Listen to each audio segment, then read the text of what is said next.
hoy las redes sociales pues cobran una importancia muy relevante en un entorno digital, en un ecosistema digital, y cobran también una importancia muy particular, muy puntual en el proceso de democracia, no solo deliberativa o representativa, sino también participativa, ¿no? Hoy día creo que reconocer aún más el valor de las redes sociales como canales de comunicación que permiten el ejercicio de derechos humanos fundamentales, como es desde luego el de libertad de expresión, implica también correlativamente este tipo de análisis para ver cuál debe ser la mejor forma para que estos canales de comunicación del siglo XXI sigan fortaleciendo y sigan permitiendo un ejercicio lo más amplio posible de derechos humanos como el de la libertad de expresión.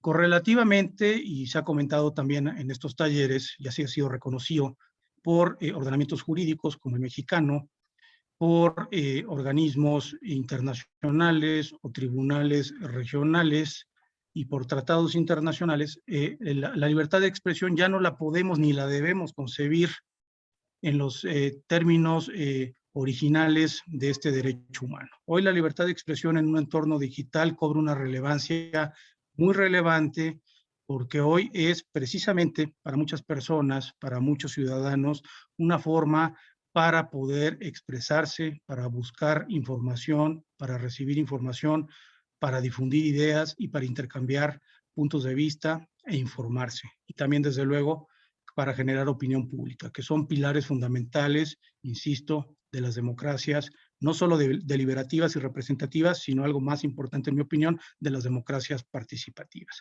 Entonces, con estos nuevos enfoques de la relevancia que tienen las redes sociales en un entorno digital, el nuevo enfoque que tiene la libertad de expresión, me parece muy pertinente abordar estas temáticas de los mecanismos de apelación, defensa y debido proceso.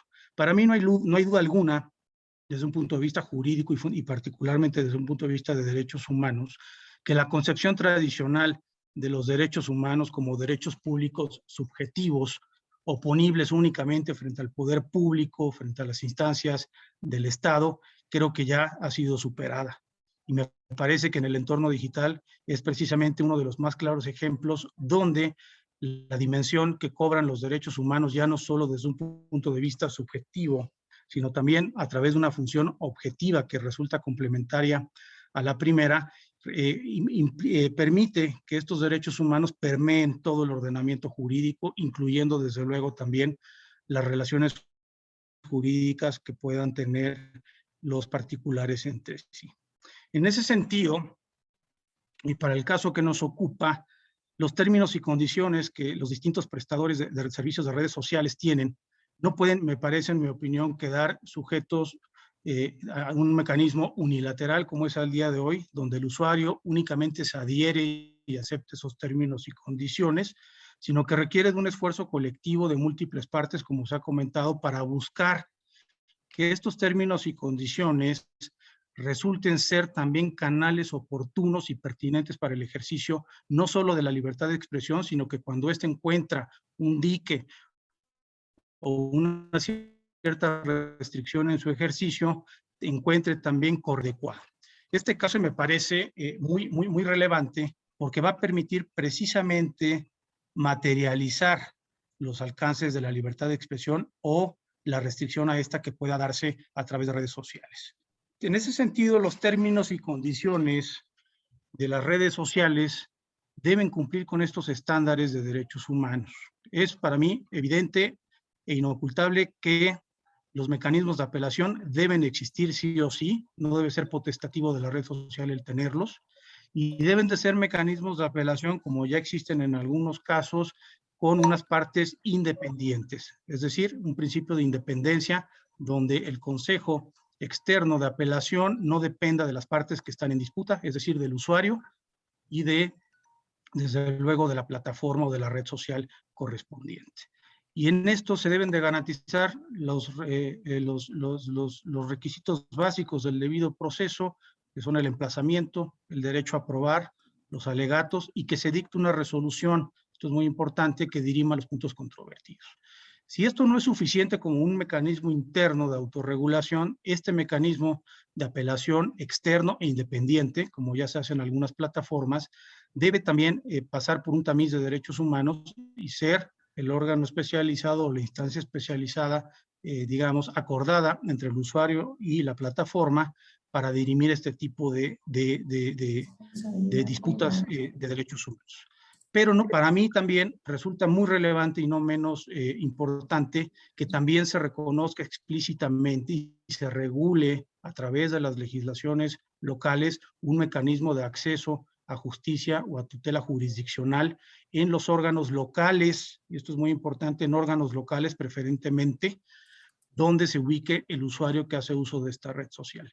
Creo yo que el enfoque de derechos humanos no puede obviar que estos mecanismos internos de autorregulación, por ser mecanismos de adhesión, no pueden en modo alguno impedir que el usuario tenga también el derecho humano de acceso a la justicia a través de una vertiente de tutela judicial efectiva en sede local, preferentemente, y de esta forma garantizar de la mejor forma un derecho humano no solo de libertad de expresión, sino también de acceso a la justicia, que me parece muy relevante y muy correlacionado con este derecho de libertad de expresión. Sería de entrada una primera intervención, Clara Luz. Muchísimas gracias, Rodrigo, por tu participación. Está abierto a quien guste participar, puede alzar su mano o escribirme y lo anoto en la lista. Tomo Terada, por favor, adelante.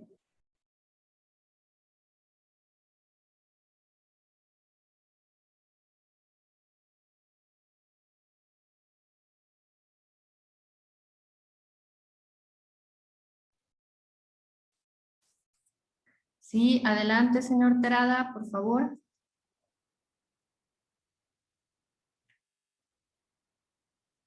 Pues no sé si quieres continuar con alguna otra participación. Creo que Sí. es más bien que quiere estar en el anonimato, está escribiendo en el chat. Si quieren, ahí está su intervención. Ah, ok. Si me permiten, voy a leer lo que quiere compartir Tomo Terada en esta mesa. Refiere que tal como se expone en el punto 5.1 de la propuesta de Observacón, deben explicarse con precisión las razones de la suspensión y restricción de cuentas. Más que una reflexión teórica, en este momento el señor Tomo Terada dice, prefiere presentar propuestas concretas. Los abogados presentes saben que los particulares pueden violar derechos humanos. Pone el ejemplo de Twitter porque es la plataforma que mejor conoce el señor Terada.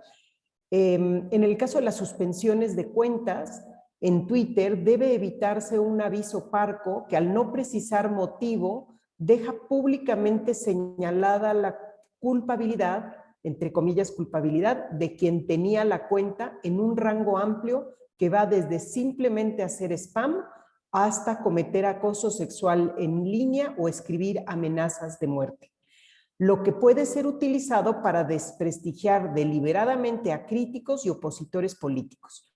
Además, debe estar escrito en el idioma del usuario, en este caso el español. Continúa Tomo Terada compartiendo a través del chat, que es lo que estoy leyendo. Por eso se sustituirá la leyenda que actualmente se usa como account suspended, Twitter suspends accounts which violate Twitter's rules, por el señalamiento preciso de la violación cometida en español y en la misma dirección que ocupaba la cuenta suspendida, a opción de dar acceso inmediato de nuevo a una cuenta bloqueada. Si se borran los tweets señalados como infractores, contará con una explicación de qué implica escoger esta opción. Si se está aceptando la culpabilidad de la acusación y se lleva registro como falta admitida, que se sume a un número de faltas que lleve a la suspensión de la cuenta. Esa es una propuesta más que nos comparte Tomo Terada. En experiencia de Tomo Terada, esta es una forma en que Twitter chantajea a los usuarios incómodos, condicionando la recuperación rápida de su cuenta a aceptar ser infractores de las reglas. E incluso, como le ha tocado de forma cercana, así presiona para que tweets que afectan a aquellos que encubren, para que amenacen y difamen a otros, sean borrados y desaparezcan como prueba. En el chat ustedes pueden ver un link que también comparte Tomo Terada, donde seguramente hay más información que nos quiere compartir. Hasta aquí lo que está escrito. Si más adelante quiere participar, Tomo, adelante, nada más nos avisa. Está abierto si alguien más que está en esta mesa quiere participar.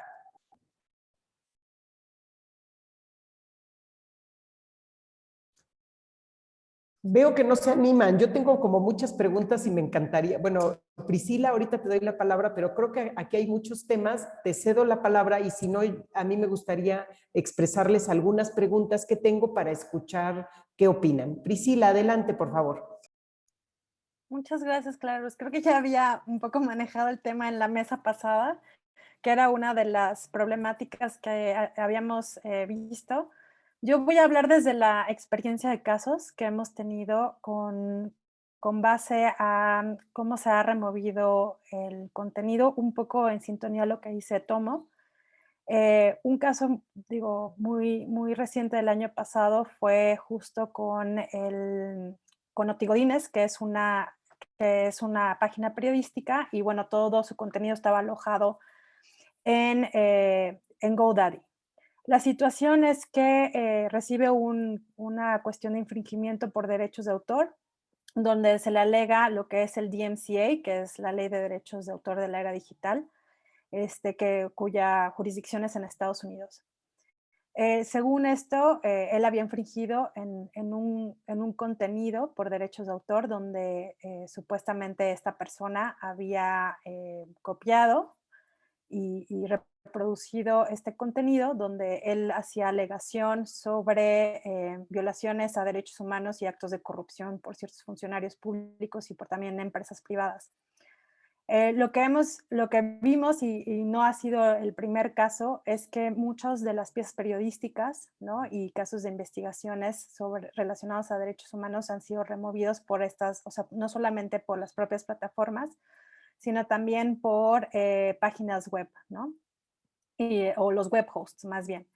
Y todo va a ser, si uno quiere reclamar o evidenciar que efectivamente no existe esa persona, ¿no? Porque te viene una alegación de los datos en el sentido de decirte quién es la persona que alzó la mano y diciendo que había infringido en derechos de autor, y el teléfono. Cuando nosotros realizamos toda la investigación y la verificación, no había tal persona, no existía el domicilio ni tampoco el teléfono. Entonces, cuando nosotros quisimos dar a conocer esta información a GoDaddy, la verdad fue imposible poder hablar en las oficinas que tienen en México. Nos remitieron directamente a Estados Unidos y lo que nos dijeron a Estados Unidos es que teníamos que litigar el caso directamente en los tribunales de Arizona. ¿Esto qué implica? Que tanto para los ciudadanos, usuarios y usuarias, es imposible poder litigar un caso en Estados Unidos, ¿no? Se requiere de recursos, no había posibilidad tampoco de evidenciar la situación y mostrar las pruebas bien como lo señalaba Rodrigo con esta línea procesal judicial, ¿no?, que existe actualmente, pero en las plataformas no hay. Y además de que en ese momento la responsabilidad o la sanción inmediata fue eliminar todo el contenido de Notigodines, ¿no? Y así ha sido con otro periodista que es Pedro Canché y con otra medio que se llama Página 66, donde han quitado.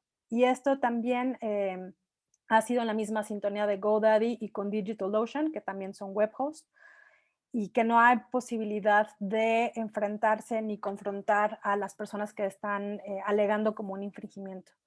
Y en este mismo sentido, hemos visto con plataformas grandes, en el sentido que a través de sus normas comunitarias simplemente remueven el contenido, y lo que había comentado anteriormente es que no hay posibilidad de poder alegarlo, ¿no? Ni mostrar evidencia, desahogar las pruebas, no existe tal cosa, ¿no? Y mucho menos la parte de apelación, no lo hay. El tiempo es muy largo porque no te dan un tiempo específico para poder decir en cuánto tiempo te van a resolver tu apelación. Esto ni siquiera conoces a la persona que está detrás, mm, pues viendo tu caso, ni te explica cuáles serían como los procedimientos. Y en esta situación, por eso es que habíamos dicho que no había un debido proceso en esa parte. Pero por otra parte, nos hemos enfrentado que desafortunadamente en México no existe una posibilidad de poder recurrir ante un juzgado o ante un tribunal, o si recurrimos tendríamos que ir viendo cómo podríamos alegar una situación de remociones de contenidos o remociones de cuentas o bloqueos, ¿no? Entonces no hay, como se dice, esta sintonía, ¿no? Dentro de la legislación, ni tampoco la posibilidad de que algún usuario o usuaria tenga esta parte o este ejercicio de derecho, ¿no? Ante los tribunales, ¿no? Eso es imposible y además, si se quiere hacer, se tendría que ir a las propias jurisdicciones, que también implica un desgaste tanto emocional como físico y económico, ¿no? Que eso es lo que hemos visto. Hasta aquí dejaría mi participación nada más por este momento. Gracias. Muchas gracias, Priscila. ¿Alguna otra persona que quiera participar? Y si me permiten, en lo que alguien se anima, yo tengo veo que Manuel Sí, Larrondo, ¿quieres participar? sí, Adelante, quería hacer Manuel. perdón.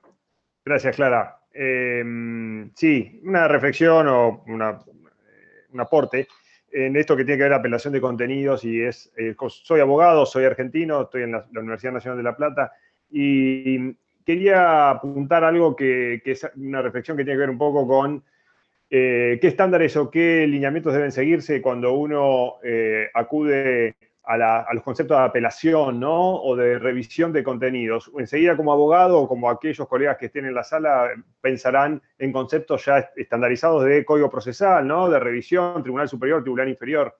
Bueno, que son viables y respetuosos de la garantía de defensa. En lo que es el Poder Judicial como poder del Estado. Ahora, en lo que refiere a una plataforma que internamente, en este caso redes sociales, lo prevé, lo contempla, tenemos un caso que debemos de valorar, que es el Oversight Board de Facebook, que es una suerte de tribunal ad hoc creado, ¿no? Al efecto por esta empresa, que ¿por qué surge, no? Es un poco reflexionar eso. ¿Por qué surge el Oversight Board o la junta esta creada por Facebook? Porque hay una deficiencia notable y notoria de los tribunales internacionales, intercontinentales, en resolver cuestiones en forma inmediata o rápidamente ante la difusión de contenido de odio o ante la difusión de alguna incitación a la violencia, que merezca una resolución rápida. Ahora, si delegamos eso en las plataformas como a punta tomo, en censuras de cuentas, donde se monopoliza el discurso público, entonces hay que buscarle la vuelta. Me refiero a que corregir algunas cuestiones, cómo correlacionar los poderes o los regímenes a nivel regional, de poder garantizar que no quede la remoción de un contenido basada únicamente en términos y condiciones que quizás sean uniformes para todo el mundo, pero no respeten los estándares interamericanos, en este caso, de libertad de expresión. Creo que es un poco más o menos en sintonía con lo que hablamos de la mesa 1 de alcance y regulación, cómo hacemos para que el bloque regional de Latinoamérica capte la atención de estas plataformas. De la misma manera, tendríamos que poder lograr escuchar la voz latinoamericana, decirle, miren, acá deben respetarse estos estándares, si ustedes quieren explotar estos datos y exportarlos o utilizarlos para monetizar, que en realidad ese es el negocio, ¿no? Y respetar ciertas reglas, en particular con los procesos electorales. Pero, y eso por lo menos hacerlo en sintonía y ver mecanismos, por supuesto, que sean posibles ser auditables de parte de los organismos judiciales en lo que refiere a qué contenido prevalece y cuál se remueve, ¿no?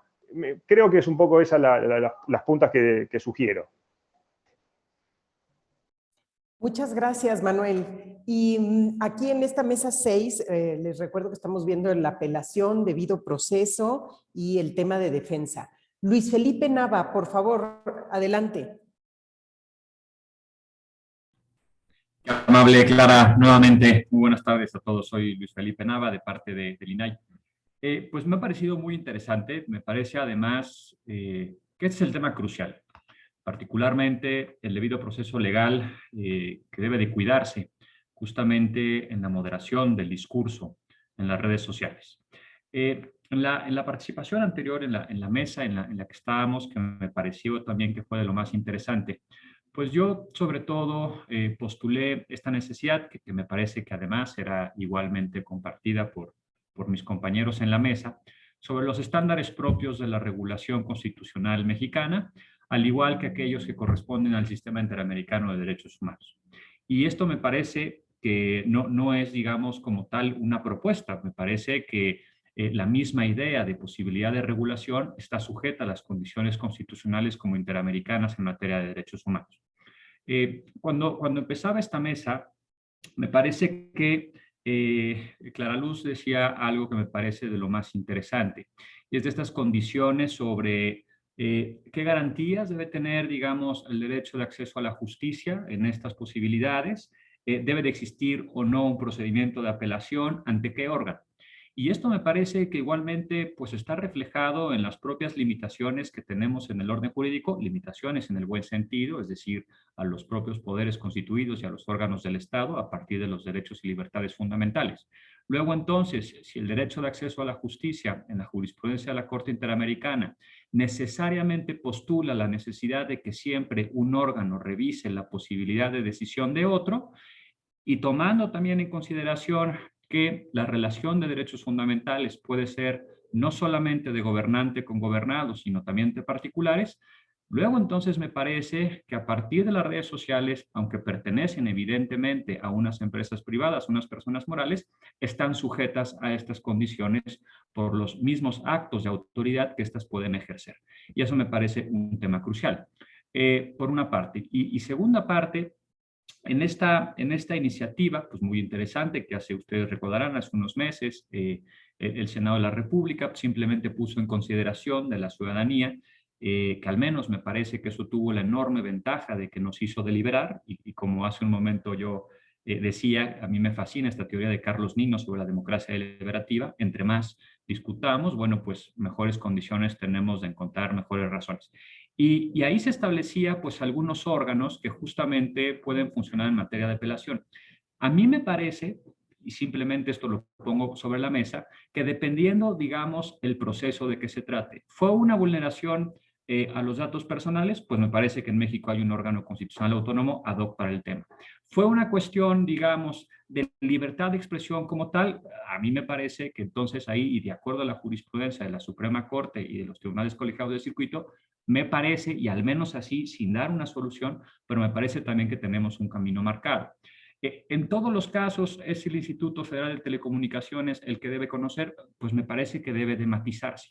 Y además, no solamente por una cuestión de competencia del derecho vulnerado, sino también porque me parece que un órgano tan importante y tan relevante en la democracia como el IFETEL, si lo ahogáramos, y perdónenme la expresión, con toda la posibilidad de conocer estas apelaciones, pues me parece que el IFETEL pues no se daría abasto con estas regulaciones. Pues únicamente me parece que estos puntos, lo que yo he notado, y si no es que me equivoco, es que hay una coincidencia en todos estos temas. Claro, lo complicado está en el diseño institucional, pero me parece que siempre la coincidencia, sobre todo en esta materia tan importante como el acceso a la justicia y el debido proceso legal, pues se comparte.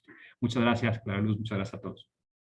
Gracias, Luis Felipe. Les recuerdo que estamos en la mesa número 6, donde estamos viendo todo el tema de debido proceso, si debe o no haber una apelación, y enseguida le doy la palabra a Cici de la Peña.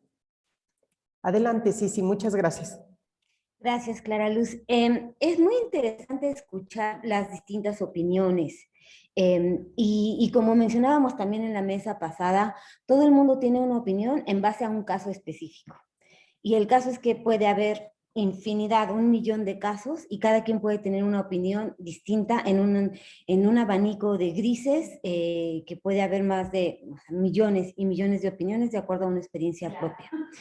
Y de ahí entonces a que cada quien opine en cómo debería suceder o cómo las plataformas deberían remover o no contenido, y si sus si sus principios o sus acuerdos de moderación o sus reglas de convivencia en las plataformas deberían ser tales o cuales de acuerdo a la experiencia propia que cada quien tiene. En este caso, un legislador puede decir, yo sufrí esta experiencia y regula en base a eso. Y eso, reitero, es lo preocupante porque entonces a las plataformas las ponen en un lugar complejo, porque si alguien es más vocal en poner un caso, como un legislador, por ejemplo, puede estar afectando los derechos de otros, ¿no? Entonces, aquí lo importante en este tema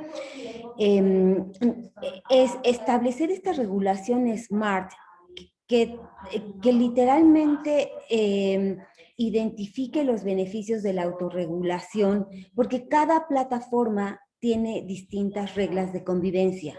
No es lo mismo una red social para atletas, donde se comparten distintos comentarios, distintos datos, a una red social como de las más conocidas, por ejemplo, ¿no? Entonces, no, el que una autoridad o una autoridad gubernamental establezca cuáles deben ser las reglas basadas en casos específicos, pues obviamente estarías afectando las reglas de convivencia de otras plataformas y a lo mejor el desarrollo de la innovación. Y para todo esto, precisamente es lo que se llaman los mecanismos de puertos seguros, que son estos mecanismos que se han desarrollado, que se establecen, que se analizan en diferentes partes del mundo para establecer cómo las plataformas van a fungir, porque hay distintas redes sociales, hay distintas plataformas, cada quien tiene sus reglas de convivencia en distintos niveles, y aquí el caso es entonces establecer que estos puertos seguros han sido esenciales para el crecimiento económico, la libertad de expresión y otros beneficios sociales, además de que han permitido el libre flujo de información y oportunidades educativas y pluralismo de medios. Hay estudios que han demostrado que las protecciones de puerto seguro han fomentado la innovación y el crecimiento económico. Y establecer estos puertos seguros es esencial con el fin de establecer protecciones a los intermediarios frente a la responsabilidad por daños que pudiese generar la difusión de contenidos de usuarios terceros y que también contribuye a la eliminación de barreras de entrada al lanzamiento de nuevos servicios en línea. Si no se limita la responsabilidad de estos nuevos competidores, estos nuevos competidores deberán invertir grandes cantidades de dinero para mitigar el riesgo. Por ejemplo, llevando largos y costosos litigios para demostrar que no se fue responsable por actos de terceros, lo que reduce las posibilidades de entrar en el mercado. Entonces, aquí lo preocupante y lo que nosotros queremos destacar es que estos mecanismos de autorregulación que se ajustan a los distintos modelos de negocios, permiten realmente atender las necesidades de todos los usuarios. Yo ya en un momento concluyo.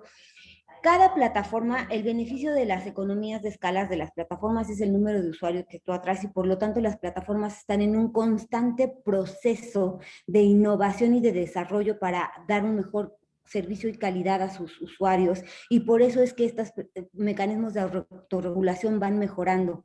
Si estos mecanismos quedan sujetos a una autoridad, como lo decía Luis Felipe, el IGT, por ejemplo, no se va a dar abasto de leer todas las quejas, si ni las mismas plataformas revisan millones y millones de comentarios, videos, y tienen que recurrir a mecanismos que les ayuden a evaluar. Es un proceso que está en desarrollo, que debe haber más aperturas definitivamente, pero acotarlo a que una institución establezca cuáles son esos principios de convivencia en cada plataforma, estaríamos realmente reduciendo los derechos de los usuarios. Además de que la erosión de las medidas técnicas y humanas que ya toman las plataformas para proteger la legalidad y la integridad en las redes sociales afectarían desproporcionadamente a los usuarios, emprendedores y emprendedores de negocios en México, incluyendo los sectores más vulnerables.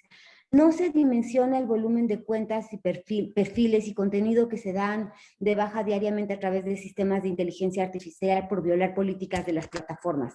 Entonces, otorgar estas atribuciones a un ente gubernamental creemos que podría ser contraproducente regular la tecnología cuando avanza de manera tan acelerada, pues ya se ha visto que no es la mejor forma, solamente obstruiría el proceso.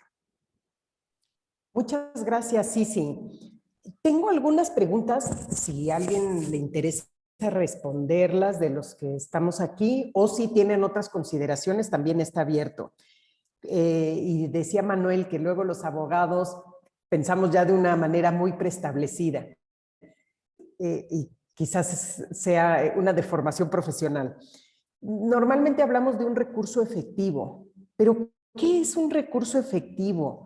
¿Ante quién sería un recurso efectivo? Y sé que abordaron algunos de ustedes puntualmente el tema de acceso a la justicia, de tutela judicial, como Rodrigo.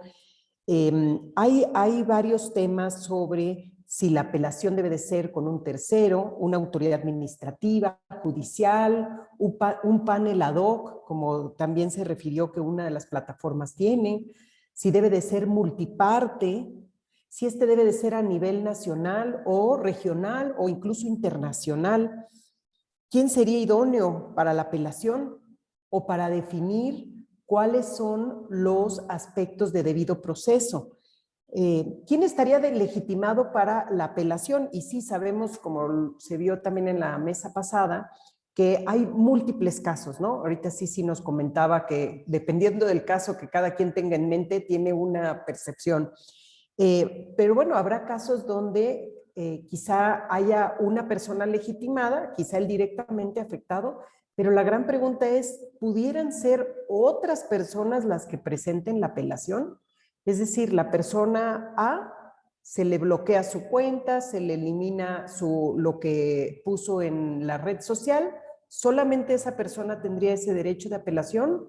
¿O habrían otras personas que pudieran tener lo que llamamos en el amparo mexicano el interés legítimo para comparecer al amparo? Y ya para darles la palabra, cuando los escuchaba a ustedes, sabemos en el caso mexicano que tenemos distintas autoridades como la Procuraduría Federal de Protección al Consumidor o la CONDUCEF, que es para servicios financieros, donde hay un procedimiento previo de conciliación entre las partes, entre el consumidor y el proveedor del servicio, o servicios financieros o de cualquier otro tipo, y si no, ya se puede ir a una instancia judicial. Entonces, mi pregunta hacia ustedes, si creen que debiera existir un procedimiento conciliatorio, porque hemos hablado de la autorregulación de esas normas de convivencia, de los esquemas que tienen las plataformas, y después de ahí, ¿habría posibilidad de una conciliación antes de acudir a tribunales o no? Y uno último que les quiero dejar, que también me surgió cuando los escuchaba. Hablamos de términos de servicio, hablamos de normas de convivencia y efectivamente cada plataforma puede tener distintas normas de convivencia. En general he escuchado en este día, en la otra sesión, y también aquí lo he escuchado, que deben de cumplir con temas de derechos humanos, ¿no? Creo que eso es algo en lo que podemos coincidir. El diablo está en los detalles, ¿no? Entonces, estos términos de servicio, estas normas comunitarias, y les lanzo la pregunta a ustedes, debiera de haber, digamos, un formato, un modelo, una orientación de qué se entiende por un debido proceso o qué esquemas pueden de haber apelación. Escuchábamos a Priscila cómo en los casos que nos compartió también han enfrentado un tema de una falta de claridad en los plazos de respuesta y otros temas, o estos términos y condiciones o como normas comunitarias o como se les quiera llamar, debieran estar sujetas a una denuncia ciudadana, no sé, esas normas no están afectando libertad de expresión o no me dan mis garantías de un debido proceso, o debieran estar sujetas a una revisión de la autoridad. Entonces, son preguntas, no tengo respuestas, pero me encantaría escuchar lo que cada uno de ustedes nos pudiera compartir. Y me parece que creo que Tomo, querías...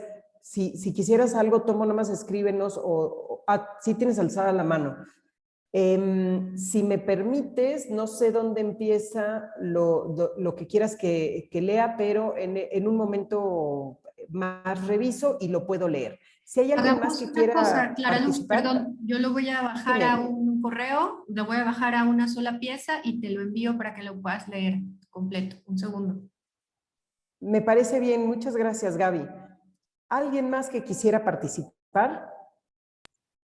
Perdón, Clara Luz, yo había alzado la mano, pero no sé si me tengas en pantalla. Sí. Rodrigo, adelante, por favor. Gracias. Gracias. Yo creo que, a ver, tenemos que partir de que el tema de derechos humanos debe prevalecer.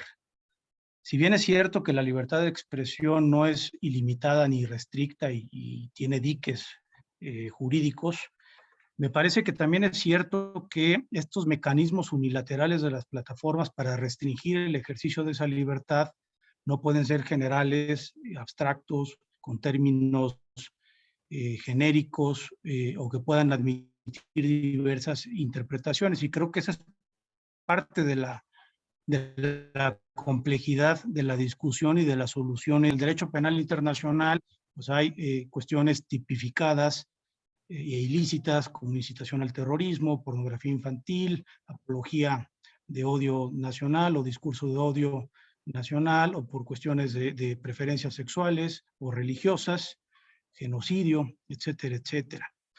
Se señalaba atinadamente por el colega del INAI, y coincido que también debemos revisar, y es un planteamiento que me parece interesante, lo que sucede a nivel regional y doméstico. No sé yo, y en principio creo que puede resultar un tanto difícil estandarizar esto a nivel global, porque enfrentamos distintas realidades socioeconómicas, culturales, jurídicas. Tenemos sistemas jurídicos no estandarizados en muchos aspectos a nivel internacional, y me parece que quizá de entrada un primer enfoque debe ser más de tipo regional y nacional más que global en principio. También es importante recordar que el flujo de información por internet y en plataformas digitales como principio pues debe de respetarse y solo encontrar ciertas limitantes debidamente justificadas, como estas que señalaba yo, que ya están tipificadas de alguna forma en el derecho penal internacional y así han sido reconocidas incluso por la Suprema Corte de Justicia de la Nación en nuestro país y por los tribunales. En cuanto a legitimación procesal, entiendo yo que en el caso de Facebook y Twitter es el propio usuario el que tiene esa legitimación, pero también tenemos que tener claridad que la inmensa mayoría de los usuarios de redes sociales no son peritos en derechos ni están obligados a ser peritos en derecho. Son usuarios que se dedican a múltiples actividades y que no tendrían por qué ser especialistas en términos jurídicos o en cuestiones técnico-jurídicas. En ese sentido, me parece que el recurso de apelación debe de tener un esquema similar al de términos y condiciones, no solo transparentes, sino accesibles a un usuario promedio. Se señalaba un tema elemental que esté en el idioma de origen del usuario, para que cualquier usuario pueda entender esos términos y condiciones y en su caso ejercer este derecho de apelación. El mecanismo de apelación, insisto, debe de estar establecido sí o sí, en mi opinión, no es algo optativo, debe ser independiente, como ya se ha señalado, de la plataforma y del usuario, preferentemente, creo yo, debe ser especializado en temas de derechos humanos. E insisto, como lo señalaba en mi primera intervención, ese mecanismo de adhesión, ese mecanismo de términos y condiciones, en mi opinión, no puede ni debe limitar un derecho humano de acceso a la justicia con revisión de tutela jurisdiccional que cumpla estos estándares ya previstos en el orden jurídico nacional y en la parte de derechos internacionales. Entonces, en ese sentido, me parece que se debe buscar este tipo de alternativas con enfoques de 360 grados, ¿no? Me parece que ese es el reto. No se parte de cero, creo que hay mucha literatura, mucha doctrina, mucha jurisprudencia en materia de derechos humanos, ha ido avanzando decididamente en temas de derechos humanos en el entorno digital, pero también el reto es cómo lograr que esto sea accesible y entendible para un usuario promedio y que estos mecanismos formales de apelación en jurisdicciones extranjeras no se conviertan en los hechos en barreras infranqueables que impidan a un usuario una debida defensa y un mecanismo de apelación. Porque me parece que de lo contrario, pues se volverían mecanismos formales que acabarían implicando que el usuario no tenga un mecanismo de defensa porque no tendría ni los medios económicos ni los recursos técnicos para poder llevar un juicio fuera de la jurisdicción local que le pudiera corresponder por su ubicación geográfica. Es cuanto, Clara Luz y colegas. Gracias. Muchas gracias, Rodrigo. Tengo en la lista a Priscila, a Sisi de la Peña, y en cuanto tenga lo que has escrito, Tomo, también lo leo. Si me haces favor, Priscila. Sí, muchas gracias, Clara. Creo que la reflexión que damos es relevante en el sentido de que no veo como dos enfoques. Uno no es que se quiera imponer un sistema regulatorio judicial a las plataformas, ¿no? Como un copy-paste de lo que nosotros tenemos o de que otras regiones tienen, sino que más bien la alegación siempre ha sido que las plataformas sigan los mínimos lineamientos recomendables en cuanto a derechos humanos, ¿no? Y estos mínimos se refiere a conceptos, como dices, de debido proceso, que ha sido y de un recurso efectivo, que justamente ya tenemos jurisprudencias y tenemos informes, ¿no? Tanto por la Comisión como la Corte, que han desarrollado criterios específicos y requisitos muy esenciales que pueden servirles a las propias plataformas. También, o sea, no es una cuestión, otra de las cuestiones que hemos alzado es que ante esos vacíos que hemos localizado, por ejemplo, en cuanto al lenguaje tan jurídico de los términos y condiciones o de las políticas o de las normas comunitarias, sea un lenguaje sencillo, sea un lenguaje claro, que todos los usuarios y usuarias podamos tener y se pueda entender justo lo que se quiere hacer, ¿no? Nosotros recientemente en Artículo tuvimos que traducir todas esas normas, ¿no? a un lenguaje mucho más claro y accesible para periodistas y para defensores y defensoras de derechos humanos, porque ni siquiera sabían cómo realizar el reporte, ¿no? En dónde tenían que alzar la mano y decir, oye, pues no estoy a favor de esto, me gustaría como señalar ciertas cosas. Y eso es algo que siempre hemos dicho justo con las plataformas, ¿no? Que en ese sentido puedan flexibilizar y también puedan respetar esos conceptos que ya han estado construidos anteriormente, ¿no? Ahorita nosotros nos basamos en la cuestión del sistema interamericano, ¿no? Pero igual en Europa sería con el sistema europeo o en África sería con el sistema africano, ¿no? Dependiendo mucho en el contexto regional, pero sí tener esos mínimos y sí tener esa claridad de que esos mínimos se tienen que cumplir. Ahora, independientemente de que exista el Oversight Board es también una cuestión de ver si efectivamente tu caso, ¿no? Porque son también ciertos requisitos, si ese caso va a poder llegar ante instancias de Oversight Board. No todos los casos llegan ante instancias de Oversight Board, ¿no? O sea, el caso más emblemático que hemos visto y de la resolución ha sido el de Trump, pero porque fue un caso recientemente que fue político, fue una posición política, fue una posición social y que marcó como esta parte global, ¿no? Aquí vemos que hay periodistas, que hay fotógrafos, que hay incluso diseñadores, ¿no? Que no tienen la posibilidad y que tampoco su caso va a estar derimido dentro de un Oversight Board, ¿no? Sino que más bien si las plataformas tienen ese sistema, ¿no? Más bien que lo hagan eficiente y eficaz, ¿no? Y eficiente y eficaz tenemos también un sistema de concepto rodeado en ese aspecto, ¿no? Y por otra parte es ver, y aquí es como una cuestión de cuestionar si nuestro sistema jurídico mexicano contempla digamos, una herramienta, un mecanismo que pudiera ser eficaz para ayudar a este tipo de casos. Me remito mucho al caso de Chile. Un colega chileno nos había justo compartido que en una plataforma se le había bajado un periodista, ¿no? No un periodista, un fotógrafo, una fotografía por estar en contra de normas comunitarias. Y lo que bien él había expresado es que en Chile existe lo que se llama una acción constitucional, ¿no? Y esta acción constitucional marca no solamente por actos de gobierno, sino también actos ejercidos por empresas privadas, ¿no? Entes privados. Entonces, este sistema, ¿no? Que también que desafortunadamente nosotros no tenemos, ¿no? Porque todos son sobre actos reclamados de gobierno. Finalmente no tenemos, o las violaciones son por parte del gobierno, que tenemos que ir hacia el amparo y todo eso. No tenemos la posibilidad de hacerlo con empresas privadas, ¿no? Se nos limita mucho esa parte.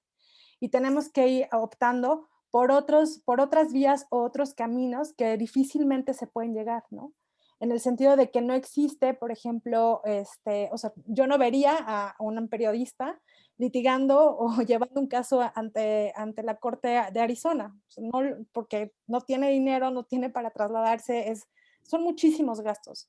Porque en México no podemos como también ir innovando esta parte del sistema jurídico mexicano, también irlo adaptando a este cambio tecnológico, ¿no? Y que también nos arrastra a ir modificando, ¿no? Ir abriendo también nuestro panorama. O sea, yo creo que sería interesante ir viendo otras formas de cómo otros países en Latinoamérica, digo, pongo el ejemplo de Chile porque me pareció un ejercicio muy, muy bueno que están haciendo, poderlos irlos incorporando, ¿no? Poder ver si se puede también manejar esa posibilidad, ¿no? En aras de que también tenemos el bloque constitucional, tenemos la cuestión de convencionalidad y todo lo demás que ya conocemos, ¿no? En este marco amplio de derechos humanos.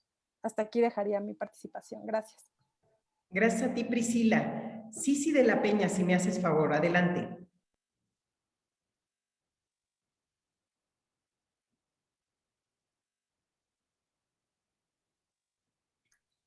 No te escuchas, sí. Escuchamos. No te escuchamos.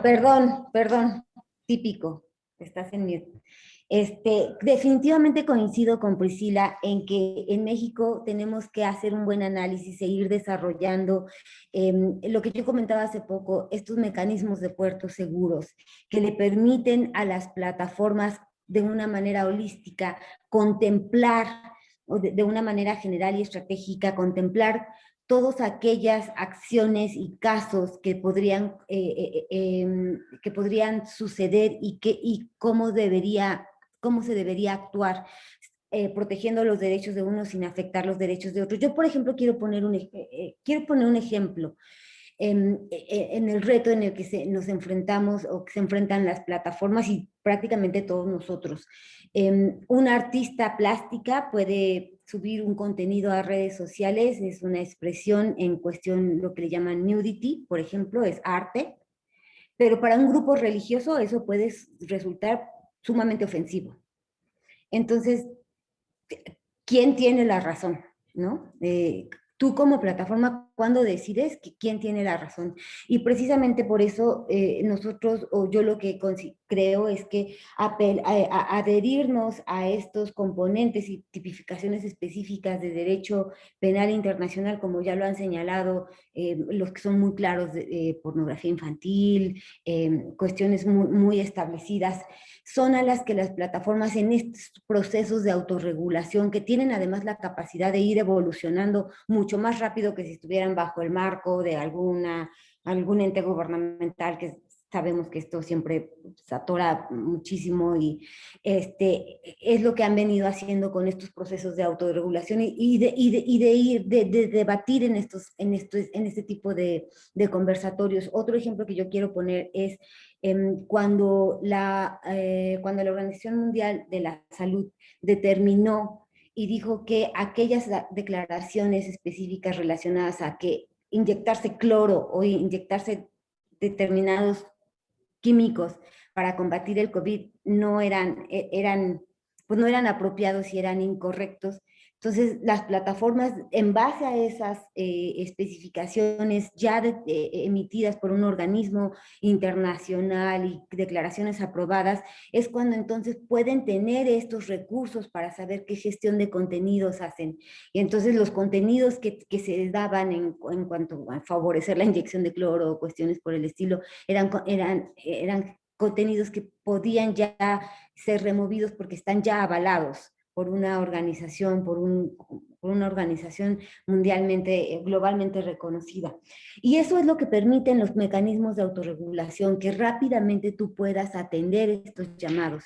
Y entonces, en ese sentido, los mecanismos de safe harbor o puertos seguros, como se le conocen, son este mecanismo que permite a las plataformas desarrollar o actuar de manera oportuna. Y hay que trabajarlos, coincido con Priscila en que hay que trabajarlos de acuerdo al sistema legal y jurídico de México.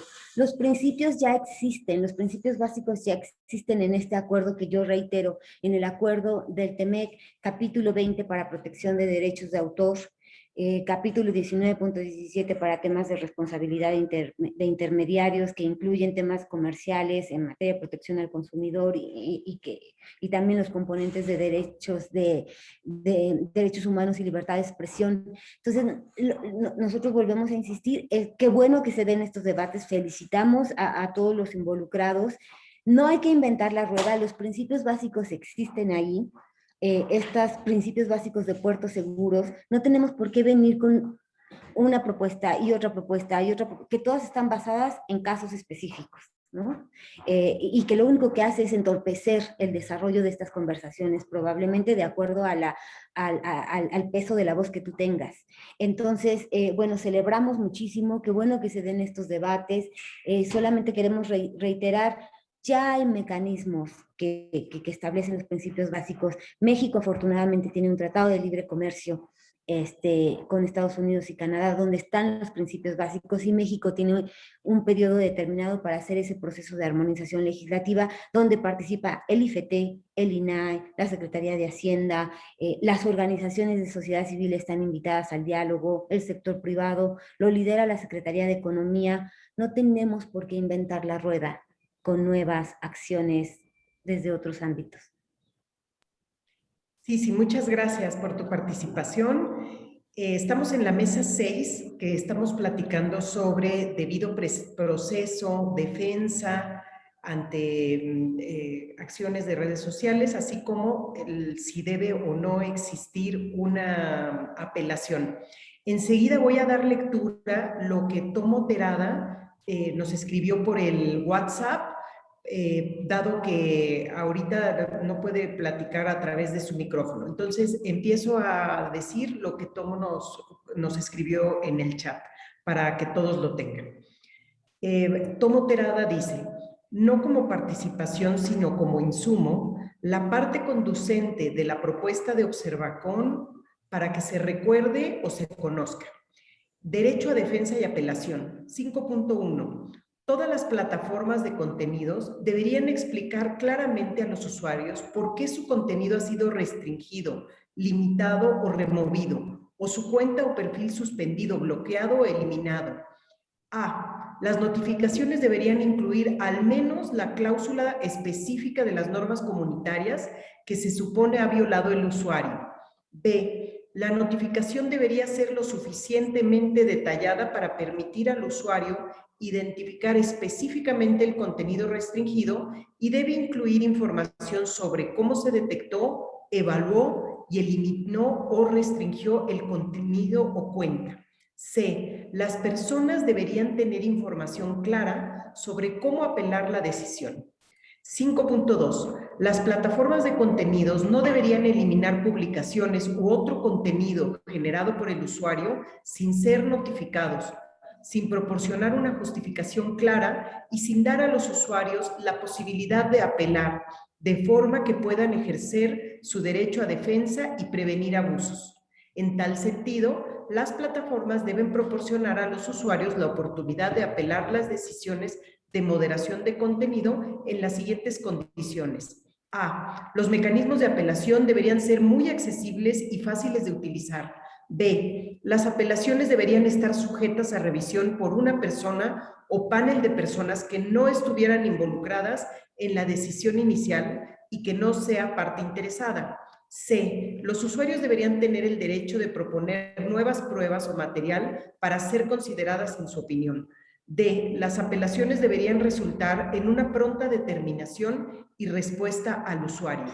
E. Toda excepción a las garantías de doble instancia consagradas en los estándares de debido proceso debería ser claramente divulgada y compatible con el resto de los principios internacionales de derechos humanos. 5.3. Los usuarios afectados por cualquier medida de restricción a su libertad de expresión como consecuencia de las decisiones de las plataformas, dependiendo de las regulaciones específicas de derecho interno, deben tener derecho a acceder a recursos legales para controvertir dicha decisión y mecanismos de reparación en relación con la eventual violación de sus derechos. 5.4. En tal sentido, las plataformas de contenidos no podrán impedir que sus usuarios inicien acciones legales contra ellos en su país de residencia, lo que implicaría una denegación de su derecho de acceso a la justicia de forma subsidiaria o paralela a los reclamos a través de los mecanismos de apelación interna. A tales efectos, el contrato celebrado entre el usuario con una plataforma de contenidos debe incluir expresamente que las controversias se regirán por la ley y la justicia del país donde el usuario tenga su residencia habitual y no por el lugar donde estén ubicadas las oficinas de la empresa responsable por la plataforma en cuestión. Este es lo que nos comparte Tomo a través de WhatsApp. Enseguida, a reserva de darle la palabra a quien quiera, voy a seguir poniendo las preguntas de las que no tengo respuesta, pero sí tengo inquietudes. Cuando hay un gran tema de cómo desagregar la moderación de la apelación, porque muchas veces mezclamos moderación y apelación. Hay otro gran tema que, como ustedes saben, es la portabilidad de datos, la portabilidad de tu identidad e historial digital. Una pregunta hacia ustedes es si a través de la competencia entre plataformas digitales, esto puede ayudar a un respeto mayor al derecho de los usuarios, como una manera de cumplir con todos los derechos de los usuarios como un distintivo de competencia. En un segundito, Jesús Cantú, te doy la palabra. Nada más expreso este último aspecto. Comentarles y compartirles de lo que nos decía Priscila del caso chileno. En el caso mexicano, la ley de amparo, con la última reforma, ahora permite que también se presenten amparos en contra de particulares que ejerzan ciertas funciones de servicio público o algunas funciones. Es algo genérico. En este sentido, han habido empresas de telecomunicaciones y de radiodifusión que han sido consideradas como autoridades responsables para efecto del amparo. Hasta donde es mi conocimiento, al día de hoy no ha habido un amparo en contra de una plataforma digital, pero bueno, simplemente lo dejo como un comentario. Jesús Cantú, si nos haces favor de participar. Gracias. Muchísimas gracias, Clara Luz. Muy buenas tardes, porque ya se cruzaron las manecillas a todas y todos. A ver, parto de esto último que estabas comentando, porque justamente yo creo que ese es el gran tema, ¿no? Afortunadamente esto ya se reconoce y hoy existe esta vía jurisdiccional para defenderse en algún momento de particulares que puedan violentar derechos humanos o que puedan pues transgredir alguna legislación. Sin embargo, y esto es en lo que quiero destacar, y creo que esto es válido para las redes sociales, para las plataformas, pero también para otros ámbitos, tenemos que pensar en que tiene que ser algo accesible para el ciudadano de a pie, déjenme utilizar el término, y en muchos casos ciudadanos pues con muchas limitaciones y con muchas carencias. Por otra parte, también tenemos que considerar que casi siempre, no siempre, pero casi siempre en este tipo de litigios se está hablando de un litigio entre desiguales y muy desiguales, es decir, entre particulares que tienen un poder económico importante y que pueden destinarle recursos justamente a su defensa, mientras un ciudadano que en muchas de las ocasiones, vuelvo a decir, no tiene ni recursos económicos y a veces hasta recursos muy limitados de otro tipo. Por lo tanto, en este caso de las plataformas, como en algunos otros, Creo que es fundamental que se logren crear instancias, ya las hay en algunos campos, como aquí lo han planteado, que me parece, ok, si hay un asunto de protección de datos personales, ahí se puede recurrir al INAI, se puede recurrir de una forma muy simple, justo con estas características que estoy señalando. Sin embargo, hay otros ámbitos, y creo que es lo que estamos hablando, por una parte en algunos casos de contenidos, por otra parte, en otros casos, inclusive de acceso a esas plataformas, que ya estamos hablando de algo un poco distinto, y se tendrán que encontrar o vías institucionales a través de instituciones que ya estén creadas, o bien en un momento determinado crear instancias que permitan el acceso para cualquier ciudadano, vuelvo a repetir, para el más débil o indefenso de los ciudadanos. Puede existir posteriormente el acceso a la justicia, a los tribunales, etcétera, como segunda o tercera instancia, pero las primeras instancias tienen que ser algo muy simple, muy sencillo y que permite el acceso a cualquier ciudadano en las condiciones más desamparadas, vamos a decirlo, y que permita obviamente poder participar en esta situación de desigualdad. Tienen que ser instituciones que puedan estar, pues déjeme utilizarlo así, a prueba de que no puedan ser presionados justamente en muchos casos por empresas con un gran poder económico e inclusive de algún otro tipo. Nada más quería puntualizar eso, que me parece que es algo sobre lo que tenemos que tener muy en mente al momento de plantear este tipo de asuntos. Muchas gracias, Jesús. Abro la discusión. Si alguien más quisiera participar en este momento. Clara, nos dice el señor Terada que su participación es otra. Me la envió por correo electrónico. ¿Quieres que la lea? Sí, por favor. Bien, dice, todos podemos hablar de casos, pero aquí hay una disparidad de poder entre el usuario y la plataforma. Eso es lo que unifica todos esos casos. La autorregulación, entre comillas, es mantener la actual impunidad y nada tiene que ver con la afectación de la libertad y la innovación. Eso es un fantasma. Pido revisen el caso de New York Post, que se difundió poco en español.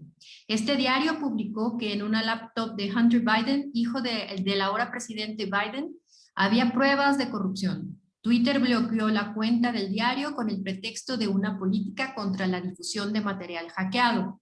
Durante 2 semanas hubo no un enfrentamiento jurídico, sino un duelo de poder entre el diario, el cuarto en difusión en Estados Unidos, y Twitter. Lo notable es que Twitter iba cambiando sus políticas conforme pasaba el tiempo, lo que da la idea de que las inventaba y finalmente fue derrotado y liberó la cuenta del diario, pero fue una derrota política. Lo que quiero señalar es que allá mismo en Estados Unidos hay un vacío jurídico en cuanto a apelación y solo un actor poderoso como ese diario podía defender con éxito su libertad de expresión ante la plataforma. Imagínese a Twitter censurando igual a La Jornada o a Reforma. Eso es todo. Muchas gracias, Tomo Terada, por la participación que nos acaba de leer Gabriela Velázquez. Si alguien más quisiera participar, está abierto para su participación.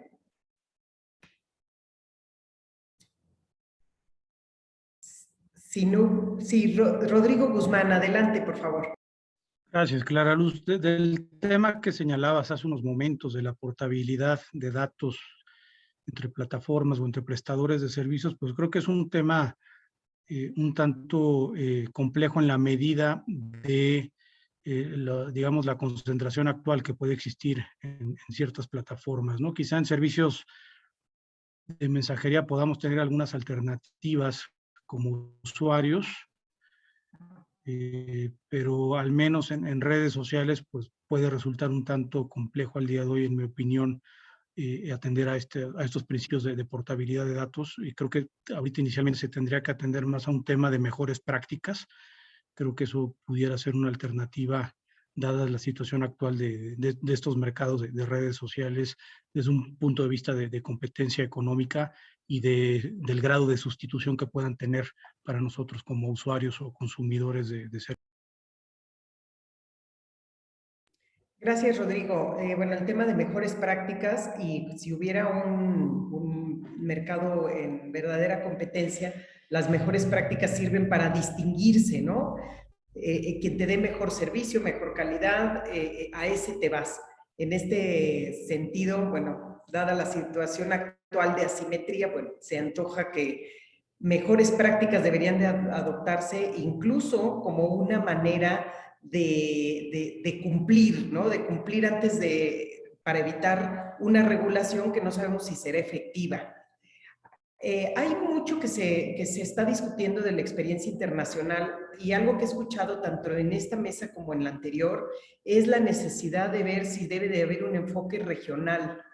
Sí hay un reconocimiento que lo que se adopte en un país puede trascender las fronteras, pero bueno, el Oversight Board o esos mecanismos de apelación, una pregunta que me surge es, ¿qué es lo que buscaría México, no? Que ese tipo de sistema de apelación interna, asumiendo como ustedes han propuesto, que esa apelación sea con un ente independiente a quien toma la primera decisión o la primera instancia, diríamos los abogados, la pregunta es si amerita la creación o si fuera conveniente una creación para México, una regional, o hay estos principios de los que nos han compartido ustedes, que realmente lo que es debido proceso, lo que es tutela judicial efectiva o acceso a la justicia, son ya conceptos que tienen una larga data en la jurisprudencia nacional e internacional. O sea, todo lo que mencionaba, por ejemplo, Rodrigo en su primera intervención, que cuando hablamos de un debido proceso hay ciertos mínimos, ¿no? Que te emplacen, que te llamen, digamos, a juicio, en este caso más que a juicio es que te llamen al procedimiento, que te escuchen, que puedas ofrecer pruebas, hacer alegatos. Eso es algo que está reconocido internacionalmente. Mi pregunta, digamos, o lanzo otra pregunta, ¿esto tendría que ser para México? ¿Este tipo de apelaciones tendría que ser, podría ser algo regional, como alguien propuso, o podría ser algo mundial? Y también me gustaría, si tuvieran alguna reflexión en torno a cómo hacemos para que estos términos de servicio o normas de convivencia cumplan con esos mínimos de los que nos hablaba Priscila, que son mínimos que también no es es algo que ya está, ¿no? Es algo que ya está, incluso aunque no sea uno abogada, sabes que hay ciertos principios, hasta podríamos decir de sentido común. ¿Qué pasa cuando estas no están? ¿O qué pasa cuando se modifican los términos, ¿no? Aquí me hubiera gustado también escuchar la postura de las plataformas digitales, porque también hay una parte que, al menos en la otra mesa que me tocó y en esta, me hubiera gustado escuchar cuáles son sus visiones. También hay ciertas decisiones internas y algunos retos que tienen de negocio. Quizá sea también una complejidad que no hemos escuchado, pero bueno, está abierto para que cualquiera pudiera participar. Pero bueno, finalmente, estos términos de servicio, normas de convivencia, tendrían que estar en un escrutinio público, tendría que ser, hay países que en otros temas han hecho algo como señalar al que no es responsable, al que no cumple. Por ejemplo, es un esquema de autorregulación, pero todos los que convivimos en este sector estamos de acuerdo en ciertos mínimos. Y como nuestro prestigio es importante, sabemos que en el momento que yo incumpla, alguien me va a señalar con su dedo, decir, esta persona incumplió. Y eso mismo hace que todos cumplan, quizá no por convencimiento con las normas aceptadas, pero sí cumplan por un tema de no ser señalado. ¿Cómo debiera de ser? ¿Tendrían que ser estos términos sujetos a un mínimo? ¿Tendrían que ser sujetos a denuncia pública o debiera de ser algo con una denuncia ciudadana no formal, sino tal plataforma esté incumpliendo con estos mínimos de los que hemos platicado? Si alguien le quisiera arrojar sus comentarios en esto y en otro, ya vamos a ir terminando. Entonces, si quisieran también expresar sus reflexiones o comentarios finales. Dejo para quien quiera participar, adelante.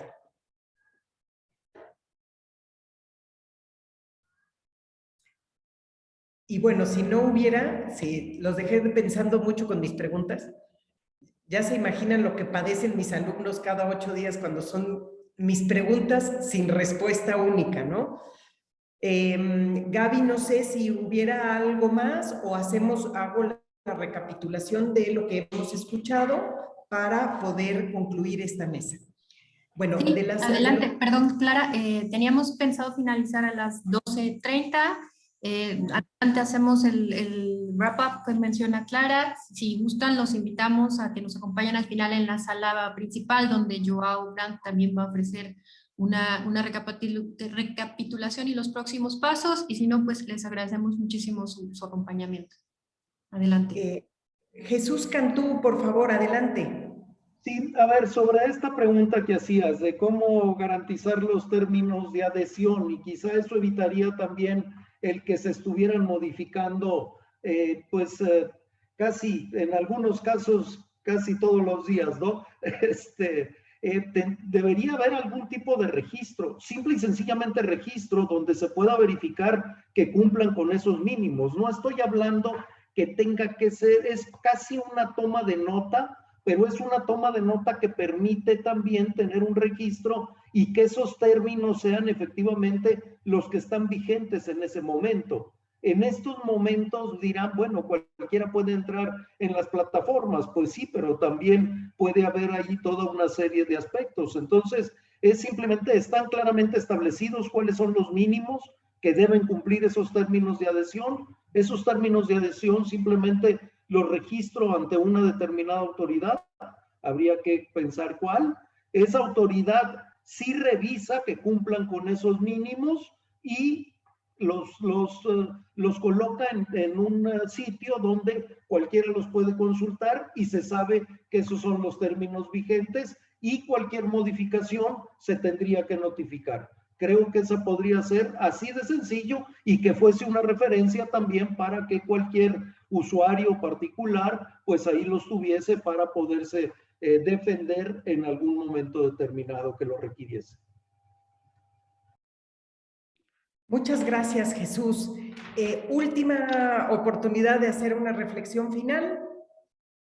Si no hubiera más, me gustaría hacer una muy breve recapitulación que no pretende ser conclusiones de esta mesa, ni pretende ser algo que todo el mundo se pronunció sobre el tema, pero los aspectos que a mí recojo o que me llamaron la atención porque se abordaron de manera recurrente por varios de ustedes. Primero, creo que hay coincidencia de que debe de haber un debido proceso en cualquier procedimiento, tanto desde la moderación como en un procedimiento de apelación. Se coincide que esto del debido proceso hay ciertos mínimos y esos mínimos debieran de ser cumplidos por todos. Además, varios de ustedes comentaron e insistieron que debería de haber un lenguaje sencillo, claro, preciso en los términos de servicio, normas comunitarias o como cada plataforma le diga, y en el idioma del país de que se trate. Además, debe de haber, en este caso, si hay un tema de que la persona no estuviera conforme con la decisión que se toma dentro de la propia plataforma, debería de existir alguna manera de acceder a las autoridades mexicanas. Se mencionó el tema judicial de manera general, en particular en algunos casos se mencionó el tema del juicio de amparo. Independientemente de cuál sea el sistema, entendí que hay una coincidencia que cualquier tema de acceso debe de ser algo que no sea solamente para personas versadas en el derecho, que sea un procedimiento sencillo y considerar que los usuarios no tienen que ser expertos en derecho, ni tienen que tener el apoyo de una amiga abogada o de una organización que los apoye, sino que este acceso a la justicia, entendiendo acceso a la justicia con las autoridades mexicanas, sean las que fueren, tendría que ser algo sencillo y accesible al ciudadano. Y también quedó en la plática el tema de cuál va a ser la actuación situación de las plataformas, o sea, cómo le van a dar ese acceso y si van a etiquetar los resultados o de qué manera van a etiquetar los resultados. Nos comentaban también cómo hay prácticas de algunas plataformas donde bajan el contenido y no se sabe por qué. Entonces puede ser desde un tema muy sencillo, que puede asumirse una violación de propiedad intelectual, sea cierta o no, no me pronuncio sobre eso, hasta un tema que pudiera ser de violencia digital. Entonces, ¿de qué manera se da esto que también se vincula con la transparencia? Yo les agradezco mucho el tiempo que se han tomado para estar el día de hoy en esta mesa sobre defensa, un debido proceso y la procedencia de una apelación en la moderación y en el tema de las redes sociales.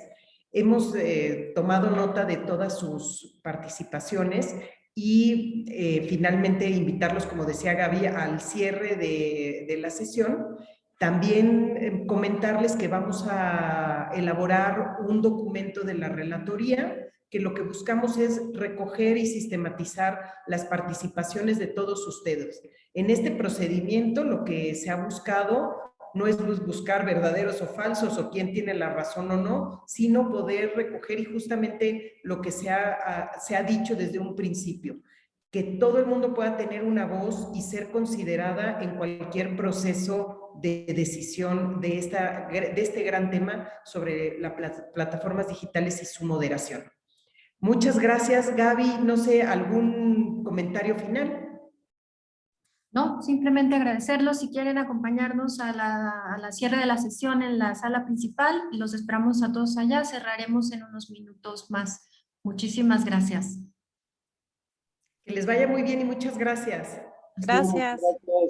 Gracias. Muchas gracias. Gracias a todos. Gracias a ustedes. Gracias a todas y todos. Un gusto. Adiós, Rodrigo. Adiós, Sisi. Adiós. Hasta luego, gracias. Gracias a todas. Javier.